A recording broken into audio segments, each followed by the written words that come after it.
kita di mana kita ada, kita selalu menyelenggarakan suatu pelayanan free untuk operasi katarak. Oh iya? Ya, jadi tiap-tiap outlet itu memang mempunyai target. Oke. Selain target secara bisnis, tapi juga target secara sosial. Yaitu operasi katarak gratis. Jadi ini adalah kelebihan yang kami tonjolkan. Oke. Bahwa semuanya ini kita lakukan, pelayanan apapun kita lakukan dengan one day care, perawatan 1 hari. Perawatan 1 hari? Iya, jadi semua operasi tidak ada yang rawat inap. Wih. Selamat datang di Radar Madiun Podcast. Dr. Eri Dewanto, SPM. Halo, selamat siang dokter. Selamat siang Mas. Assalamualaikum warahmatullahi wabarakatuh. Waalaikumsalam warahmatullahi wabarakatuh. Mau kejar-kejaran ya?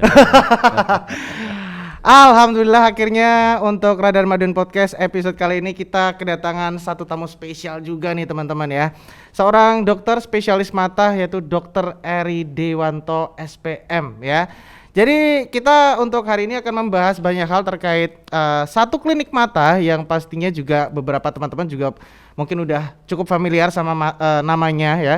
Namanya adalah EDC Group, di mana EDC adalah kepanjangan dari Eri Dewanto Center Group ya. Jadi satu klinik pengobatan mata yang ternyata sudah hadir, salah satunya ada di Kabupaten Magetan. Dan mungkin untuk teman-teman yang mungkin pengen tahu nih edukasi ataupun sosialisasi terkait kesehatan mata dan lain-lain, kayaknya pas banget buat menyimak podcast kita untuk hari ini ya. Langsung aja kita mau ngobrol-ngobrol sama Dr. Eri ya. Luar biasa. Dari mana tadi dok? Perjalanan? Saya keliling Jawa Timur saja. Keliling Jawa Timur. Karena udah tersebar di seluruh Jawa Timur ya klinik EDC ini ya. Luar biasa.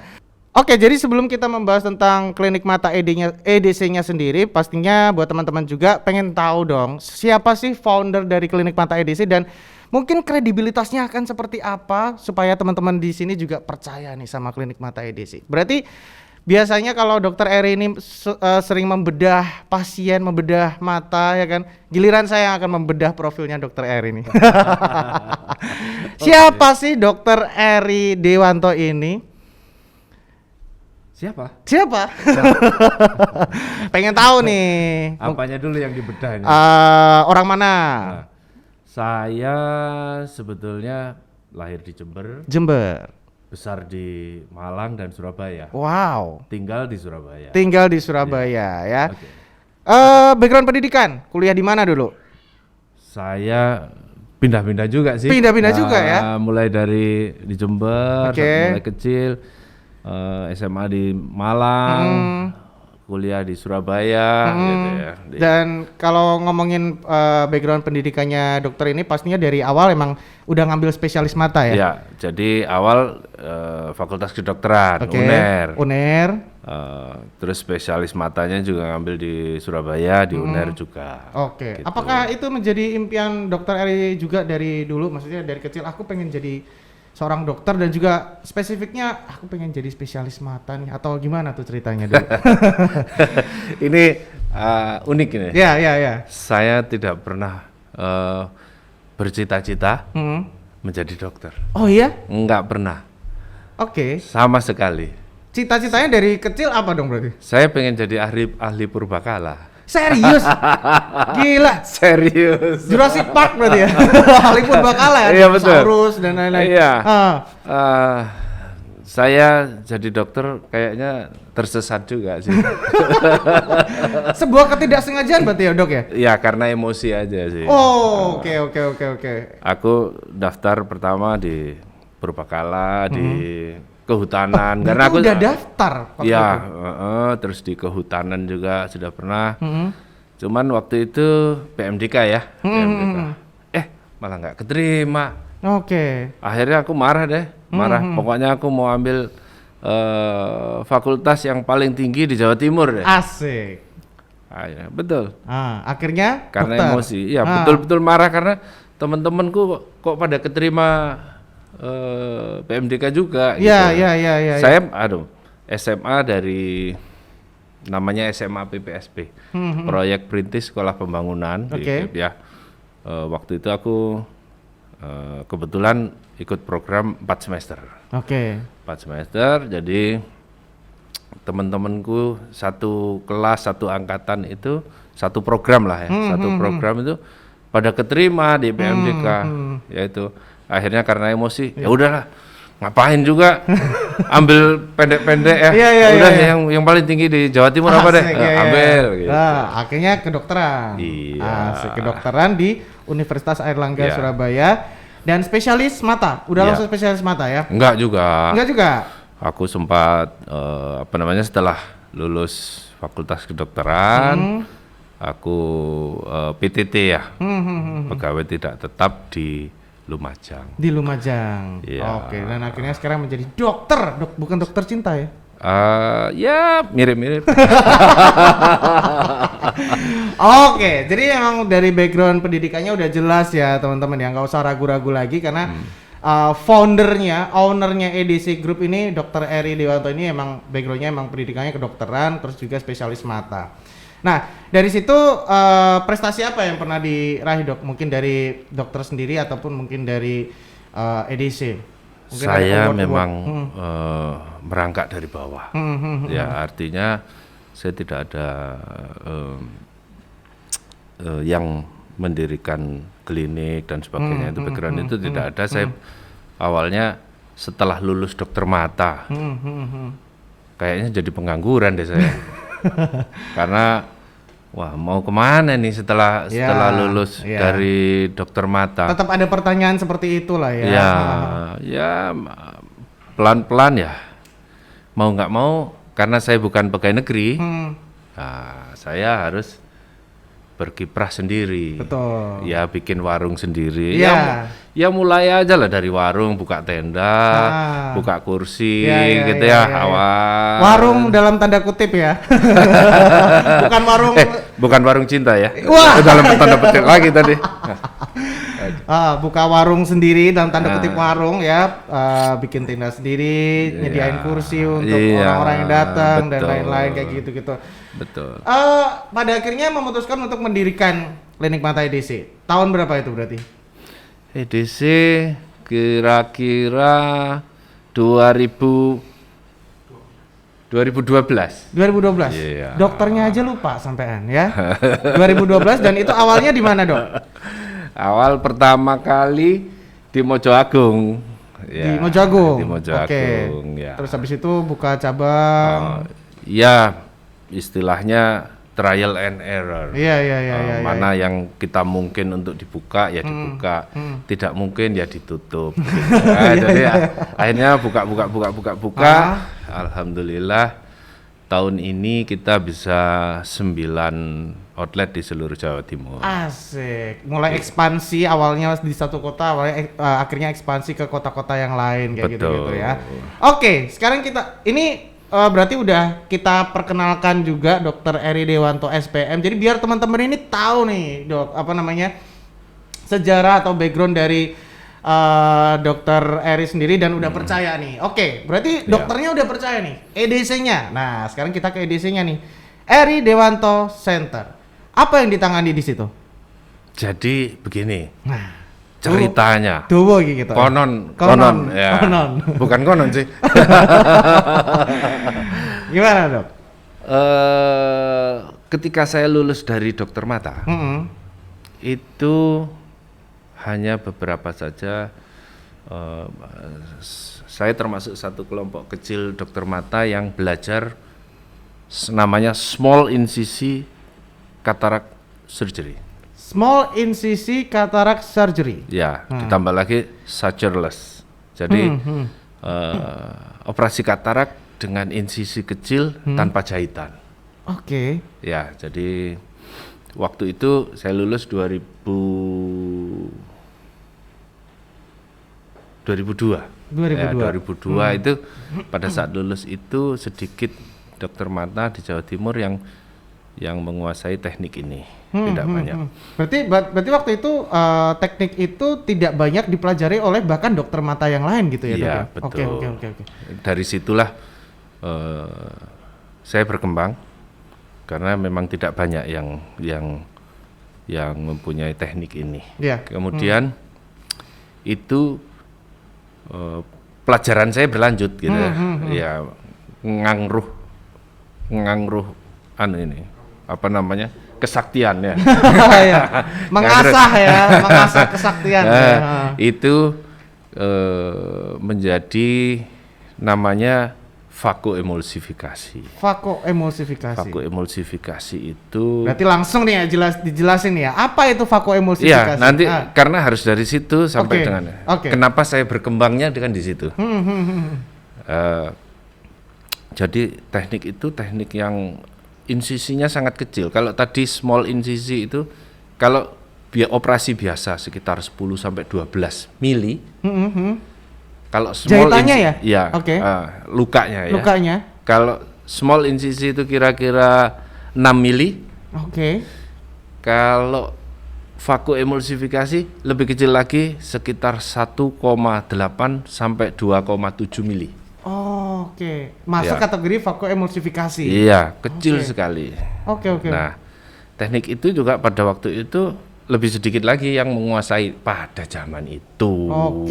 Kalau sekarang sudah sudah hampir semua sudah menguasai. Paling tidak pionirnya ada di sini nih. Betul. Asik.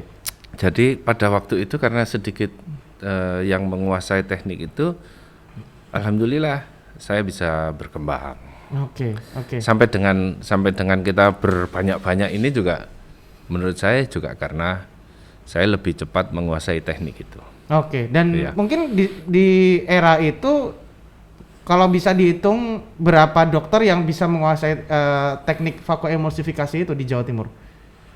Sedikit sekali? Antara 10 sampai 20 orang. Seluruh Jawa Timur ya itu ya? Dan salah satunya adalah Dokter Eri sendiri ya? Berarti sekolahnya mahal dong, Dok? Sekolahnya karena saya memulai dari bawah. Ya, jadi saya sambil buka warung sambil belajar.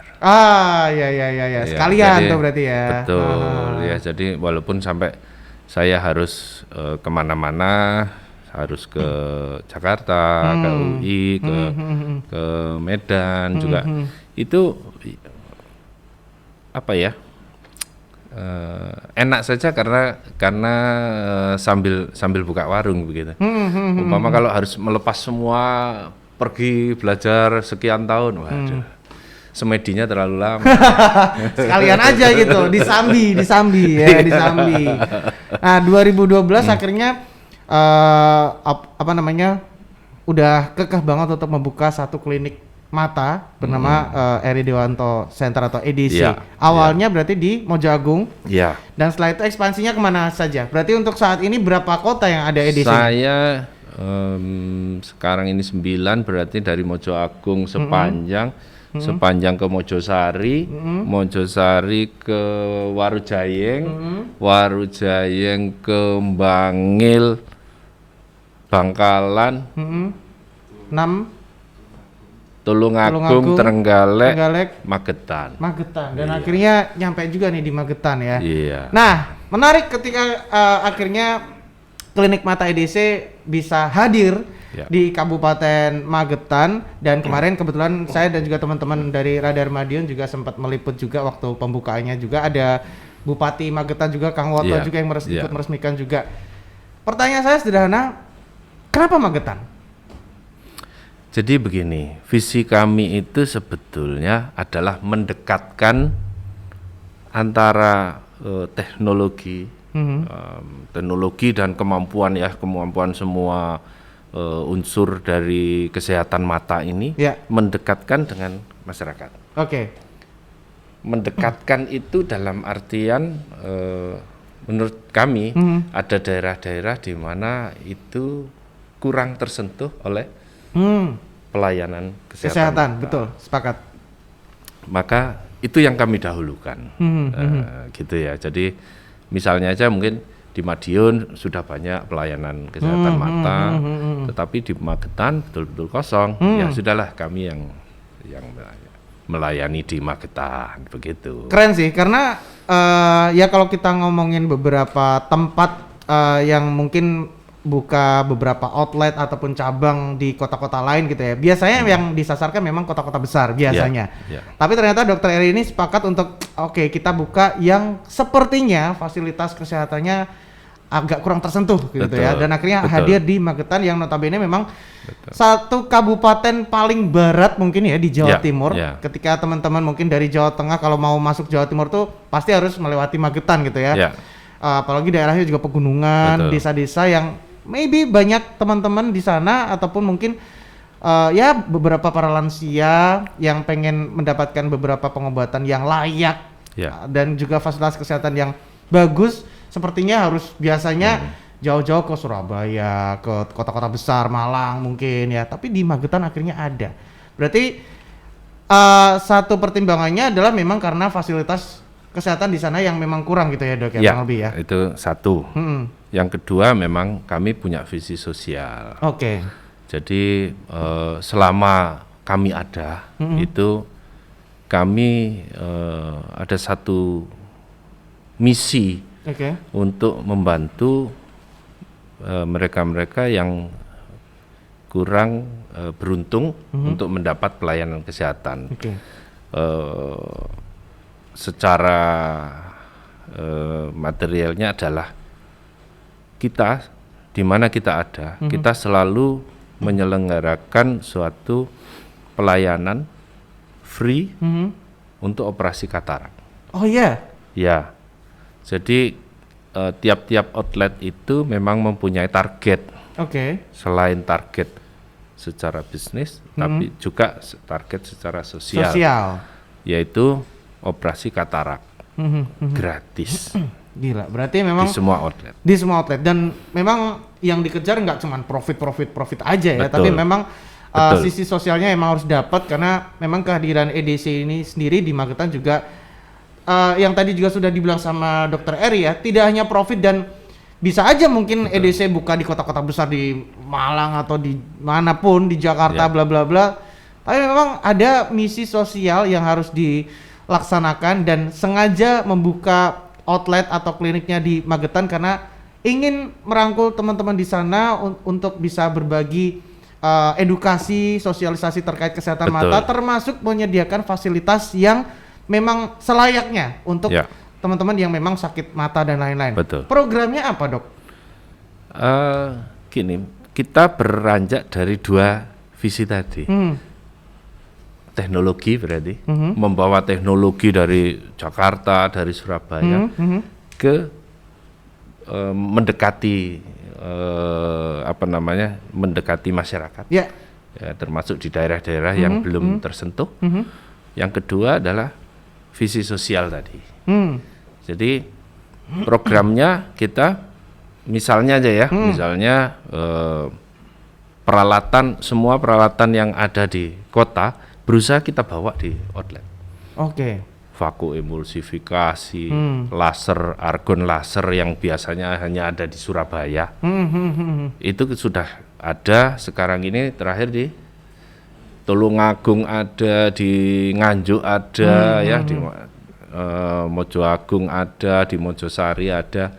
Itu sudah mulai kita sebarkan. Nanti Magetan pun juga akan ada perlengkapan itu semua. Itu untuk equipment berarti ya. Kalau untuk program-program yang pada akhirnya para penderita katarak mungkin ya, especially untuk katarak ini bisa dapat operasi gratis, itu programnya apakah katakanlah ada momentum-momentum tertentu yang pada akhirnya kita akhirnya udah saatnya nih ngadain operasi katarak gratis, atau mungkin biasanya ada momentum ulang tahunnya EDC misalnya, atau mungkin ada mungkin sebelum Lebaran atau sebelum Ramadan untuk program Ramadan apa kayak gitu-gitu nggak? Ya, jadi itu program satu tadi ya. Ini program keduanya di situ.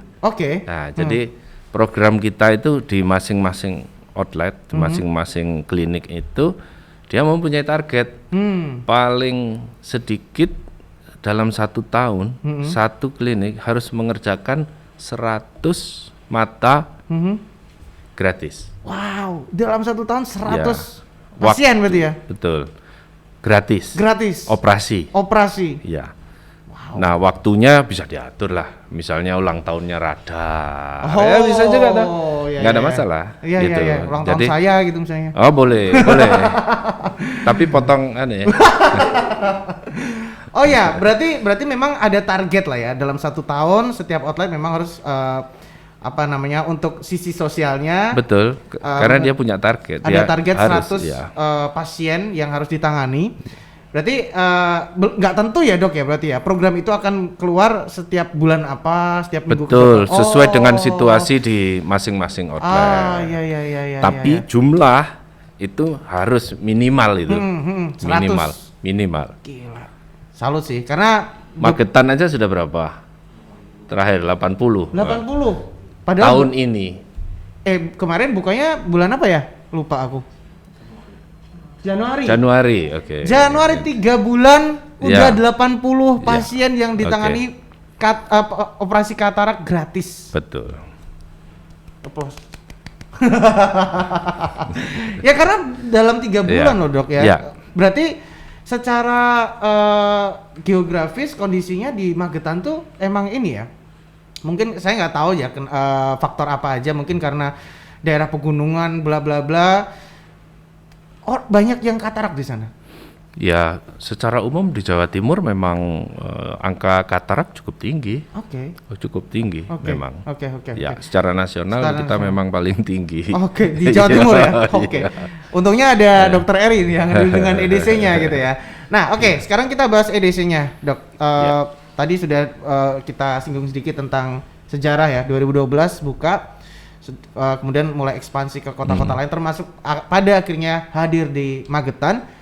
Ngomongin fasilitas nih dok, di Magetan apa aja sih fasilitas untuk melakukan surgery atau operasi, kemudian ada penanganan khusus kayak gitu-gitu? Paling utama yang ada adalah fasilitas untuk melakukan operasi katarak dengan vakuemulsifikasi atau laser itu. Jadi saya kira itu suatu lompatan yang cukup tinggi ya, dari biasanya operasi dengan jahitan menjadi dengan vakuemulsifikasi, itu lompatan tinggi untuk Magetan saya kira. Dan itu sepertinya tidak semua klinik mata melakukan vakuemulsifikasi ya? Iya. Wow. Ya. Dan EDC adalah salah satu yang melakukannya. Betul. itu. Kalau untuk peralatan-peralatan yang tidak dimiliki oleh klinik-klinik mata lain nih, dok, mungkin yang dipunyain sama EDC di Magetan apa? Yang terutama itu ya vakuemulsifikasi pasti ya. Ya, saya kira kalau yang lain itu karena ini kan masih pengembangan di Magetan masih baru bulan Januari ya. Membuka jadi, 2022 ya. Betul 2022 ya, nanti kita lihat aja di Desember 2022 gitu ya. Asik ya. Akan ada tambahan alat apa lagi gitu ya. Iya betul. Oke. Dok, ini mungkin penasaran juga. Kebetulan saya juga pakai kacamata juga nih ya, minus sih. Dan alhamdulillahnya emang nggak kena kenapa-kenapa. Tapi teman-teman yang penasaran banget katarak, itu ini untuk edukasi juga ya. Apa sih katarak itu dok? Definisi katarak tuh penyakit gimana sih? Katarak itu sebetulnya adalah semua kekeruhan pada lensa mata. Lensa itu ada di dalam ya, bukan yang tampak di luar itu kita buka. Jadi ada di dalam. Nah, itu kalau sudah terjadi kekeruhan apapun penyebabnya namanya katarak. Pada akhirnya kekeruhan itu mungkin bikin lensa atau bola mata kita tuh ini ya, apa namanya? Agak ada warna putihnya. Kabur. Tengahnya. Tapi bayangkan kalau lensa itu ya lensa yang kaca pembesar itu. Surya Konto itu kaca pembesar itu yang seharusnya bening itu jadi keruh. Mulai dari kekeruhan yang minimal sampai dengan dia putih sampai kayak coklat putih. Wow. Itu yang kayak parah susu kopi susu atau yang betul-betul keras gitu. Gitu. Itu yang mungkin udah parah banget gitu. Betul. Ya. Nah, kalau di EDC sendiri sebenarnya yang ditangani apakah cuma katarak aja? Kita hampir semua penyakit mata kita bisa melakukannya. Kecuali operasi-operasi yang menggunakan bius total yang kita memang tidak dilakukan di klinik. Tapi kalau untuk secara garis besar, ya kalau saya bilang 95% masalah mata bisa terselesaikan di sekitar. Asik, termasuk Iya. katarak dan lain-lain gitu ya. Iya, betul. Oke, balik lagi kita ke katarak. Penyebab katarak biasanya apa, Dok? Sebetulnya macam-macam, tapi yang paling besar, yang paling banyak faktornya adalah nomor satu adalah faktor usia. Oh, oke. Satu usia. That's why kebanyakan para lansia mungkin yang Betul. ini. Yang menyebab. Yang kedua adalah penyakit-penyakit degeneratif yang terutama yang menyertai faktor usia tadi, misalnya aja diabetes. Oh, ya, berarti samurai. bisa mendukung terjadinya katarak. Betul itu menjadi faktor predisposisi namanya. Oke. Faktor yang mendasari gitu, untuk terjadinya katarak. Diabetes. Salah satunya adalah Diabetes. Terus apa yang lagi paling mungkin? sering. Ya, samurat dan sebagainya. Oke. Tapi yang paling besar yaitu dua itu. Diabetes. Usia dan diabetes. Dan diabetes. Yang lain-lain ya faktor penunjang aja. Oke. gitu. Faktor-faktor lain, Dok, misalnya gizinya kurang tercukupi dalam tubuh atau mungkin nggak boleh makan apa gitu, ada nggak sih? Ya itu salah satu faktor yang kecil-kecil tadi. Misalnya kalau kekurangan gizi ya. Kekurangan gizi tentu mengakibatkan degenerasinya berjalan lebih cepat toh. Iya, benar. Iya toh, karena asupannya kurang, dia proses kerusakan selnya lebih cepat. Nah itu degeneratif tadi. Degeneratif itu Iya. tadi ya. Oke, berarti mungkin faktor-faktor lain, jangan ngintip orang mandi misalnya, karena bisa katarak, ya kan? Kalau ngintip orang mandi harus ada protapnya. Dokter nih waktu muda nakal juga nih kayaknya nih. Kalau mau ngintip harus daftar ke saya dulu. Tipsnya supaya tidak terjadi katarak akibat ngintip gitu ya. Oke, kita sekarang ngomong lebih detail, lebih lebih spesifik lagi terkait makanan mungkin, Dok ya. Ini Iya. mungkin bisa juga jadi edukasi juga buat teman-teman yang lagi nonton kita. Yang boleh dan tidak boleh dimakan untuk menjaga kesehatan mata. Biasanya Sebetulnya secara umum itu tidak terlalu berhubungan. Oh ya. Ya, untuk Oke. makanan gitu ya. Sebetulnya tidak. Misalnya aja ya, yang kata orang dulu, kalau ada apa-apa dengan mata, mesti harus bikin jus wortel. Ya, Nah, makanya biasanya kan mata tuh wortel. Bener gak sih? Iya. Kayak gitu-gitu loh. Saya selalu bilang itu kan hanya opini atau dulu hanya dibuat cerita itu untuk anak-anak kita supaya mau makan sayur gitu aja. Oke. Ya. Tapi secara setelah diteliti dan sebagainya itu sebetulnya ya itu hanya cerita saja. Ya kebutuhan vitamin A dan sebagainya itu saya kira kalau masa sekarang saya selama jadi dokter mata hampir tidak pernah menemui kasus kekurangan vitamin A. Oh gitu. Artinya bahwa kandungan vitamin A di makanan kita yang ada sekarang itu sudah cukup, sudah cukup lah. ya. Jadi jarang sekali terjadi defisiensi vitamin A itu saya tidak pernah menjumpai pada mata. Ya.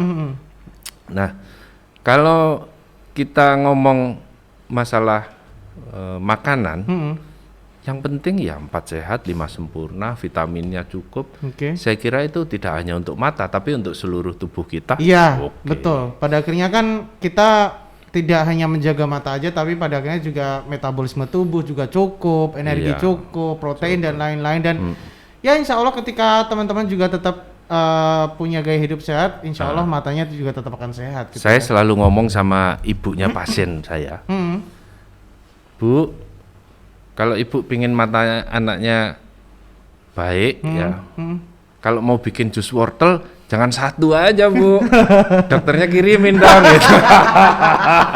Kan gitu. Iya. Biasa minta jatah, ya kan, minta jatah. Atau mungkin yang mengandung vitamin A yang lain yang lebih enak gitu. Apa aja sih, Dok, yang mengandung vitamin A tuh? Wortel. Ya sebetulnya buah-buahan. Buah-buahan itu tuh banyak. bagus Iya, semua ya, iya. bagus semua. Oke, berarti itu ya teman-teman ya. Mungkin ya simpelnya ketika teman-teman juga sering mengkonsumsi buah-buahan, sayur, insya Allah nggak akan terjadi apa-apa sama matanya kok ya. Selain itu, gaya hidup mempengaruhi nggak dok tentang kesehatan mata? Misalnya nih sering ngelihat komputer berjam-jam atau mungkin faktor-faktor lain, kebiasaan mungkin ya? Betul. Jadi kita ini sekarang pada era digital. Kita menghadapi mulai dari usia dini itu harus mereka memakai gadget dan sebagainya. Betul. Itu main game sama gini. Betul. Itu memang menimbulkan masalah tersendiri bagi mata. Nah, walaupun tidak terlalu berat, tapi ketagihannya itu loh. Iya, benar. Ketagihan itu menyebabkan kelelahan mata, namanya astenopia. Ya, sering datang ke saya dengan keluhan, dokter, mata saya kok sering kabur. Tiba-tiba kabur, tiba-tiba terang. Lihat dekat ke lihat jauh, tiba-tiba kabur gitu ya, nggak bisa fokus. Setelah kita teliti, kita tanyain ya, berapa jam sehari pakai gadget. Nah, itu mulai dari usia balita itu. Iya sih, iya. 5 tahunan itu sudah bisa pegang HP. Betul. Itu sudah matanya nerocoh terus gitu ya. Itu. Saya kira itu juga perlu menjadi perhatian khusus untuk orang tua juga ya. Karena masalahnya adalah kelelahan mata. Astenopia akomodativa namanya. Astenopia itu kelelahan, akomodativa itu berakomodasi pada penglihatan dekat, harus begini terus. Oke. Berarti ini jadi menjadi ototnya tegang terus. Otot matanya. Berarti ini jadi perhatian juga nih untuk para orang tua juga ya. Betul. Apalagi anak-anak usia 5 tahun udah mulai main game di gadget dan deket banget dan berjam-jam tuh ya dok ya. Itu kayaknya juga harus benar-benar diperhatikan ya. Anaknya diperhatikan, orang tuanya yang gini juga. Betul. Sama aja ya kan. Jadi yang melarang mungkin tidak ya, tapi adalah mengatur antara waktu memakai gadget dan istirahatnya. Nah, jadi itu yang penting, saya kira itu. Ya, mengatur keseimbangan. Betul. Tetap balance ya. Oke lah, boleh ngegame, boleh lah mungkin gaya hidupnya. Ya nakal-nakal dikit, tapi tetap jangan lupa untuk tetap makan nutrisinya juga terpenuhi, gizi, sayur, buah, terus gadgetnya juga kalau bisa dikurangi dan durasinya. Istirahat. Penting. Sefatal itu ya kalau misalnya kalian nggak punya jam untuk istirahat cukup, kayaknya juga mata kalian bisa lelah, bisa sakit mungkin, bisa selama-lama juga bisa kabur dan akhirnya bisa berimbas pada efek-efek yang lain yang lebih bahaya gitu. Nah dok, mungkin teman-teman juga di sini pengen tahu nih, kalau misalnya pengen berobat ke klinik mata EDC, mekanismenya seperti apa sih dok? Dalam arti gini, ketika ada pasien katarak nih masuk, apakah rawat inap, apakah bisa rawat jalan, terus juga prosesnya dari step A, step B, step C sampai akhirnya bisa sembuh tuh gimana? Dan biasanya itu butuh berapa lama? Jadi ini adalah kelebihan yang kami tonjolkan. Bahwa semuanya ini kita lakukan, pelayanan apapun kita lakukan dengan one day care. Perawatan 1 hari. Perawatan 1 hari? Iya. Jadi semua operasi tidak ada yang rawat inap. Wih. Semua langsung pulang. Operasi katarak antara 5 menit, kalau saya 5 menit sampai 10 menit lah ya. Teman-teman yang lain mungkin antara 10 sampai setengah jam lah, 10 menit sampai 30 menit. Setelah itu ya duduk sebentar, minum air dan sebagainya. Setelah itu boleh pulang. Dan langsung sembuh? Ya bukan sembuh, ya tentu penyembuhan perlu waktu. Ya recovery-nya perlu beberapa lama lah ya. Ya, tapi dengan istirahat duduk sejenak kemudian boleh pulang, itu artinya sudah boleh beraktivitas yang tidak terlalu berat ya. Tentu nanti ada aturan-aturannya. Tapi paling tidak bahwa kita tidak perlu melakukan rawat inap untuk melakukan operasi-operasi ini. Ini yang menjadi kelebihan dari EDC ya. Tidak perlu rawat inap dan bisa langsung one day care 1 hari cukup pengobatannya. Biasanya dari penglihatan bisa normal kembali, bisa hilang mungkin bercak-bercak putih dan lain-lain, itu berapa lama, Dok? Kalau pada ada beberapa level memang ya. Kalau level yang paling ringan gitu, saya biasanya tidak perlu ditutup, tidak perlu ditempel dengan perban. Ya, buka, pulang. Tapi pakai kacamata pelindung. Oh, oke. Ya, paling seminggu ya juga sudah bisa sujud, ruku, sudah bisa pulang, sudah bisa beraktivitas seperti biasa. Semingguan lah ya. Tapi paling enggak dari pengobatannya nggak perlu lama-lama, cukup sehari aja di klinik mata EDC, bisa langsung pulang dan tidak ada istilah rawat inap lah ya. Langsung bisa jalan. Keren banget. Ya. Prestasi EDC, Dok, selama ini udah ada penghargaan apa aja sih yang diraih? Terus terang kami nggak bisa menghitung ya. Karena di masing-masing outlet itu alhamdulillah sudah bisa, artinya mereka menjadi pelayan masyarakat betul, ya, yang betul-betul pelayan ya. Artinya kami ini kan melayani itu tidak hanya ketika ada di dalam ruang operasi atau di dalam kamar periksa, tapi prinsipnya turun dari kendaraan, dari becak, dari sepeda motor, dari mobil, sampai dengan kembali lagi naik ke sepeda, ke becak, ke mobilnya.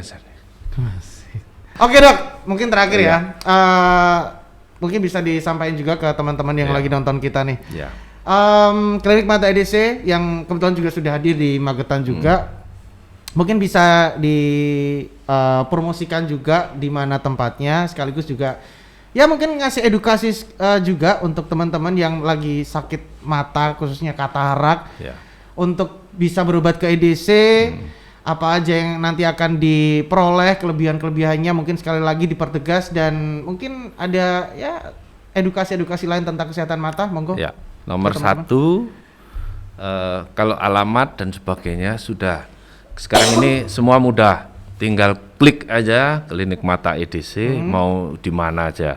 Di Instagram juga ada ya? Di Instagram, di Facebook, di map sudah silakan. Kalau untuk alamat silakan langsung map, lokasinya sudah nanti akan tertera. Saya kira tidak terlalu kesulitan, termasuk nomor yang bisa dihubungi untuk itu. Saya kira sudah ada di sana, gitu ya.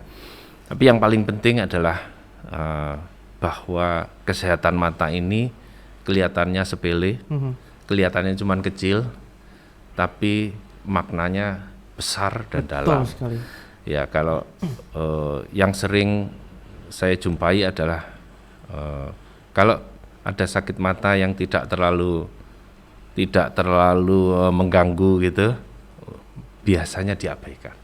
Itu yang paling penting. Jangan sampai mengabaikan keluhan yang kecil. Karena ada beberapa penyakit mata yang namanya kalau saya bilang itu pencuri penglihatan. Pencuri penglihatan. Taunya kita kalau sudah buta, itu baru tahu kita.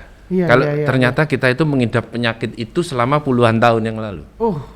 Karena penanganannya udah telat ya. Betul. Karena ada tanda-tanda sebetulnya, tapi memang tidak terlalu berat, jadinya abai, suatu saat jeleng, hilang akhirnya nggak bisa lihat. Ya, itu makanya itu kita perlu waspada. Mata ini adalah jendela dunia. Sepakat. Kalau tidak ada mata, kita nggak bisa melihat dunia sudah. Sepakat. Sama sekali. Benar. Maka itu perlu dijaga, ini perlu dirawat. Iya.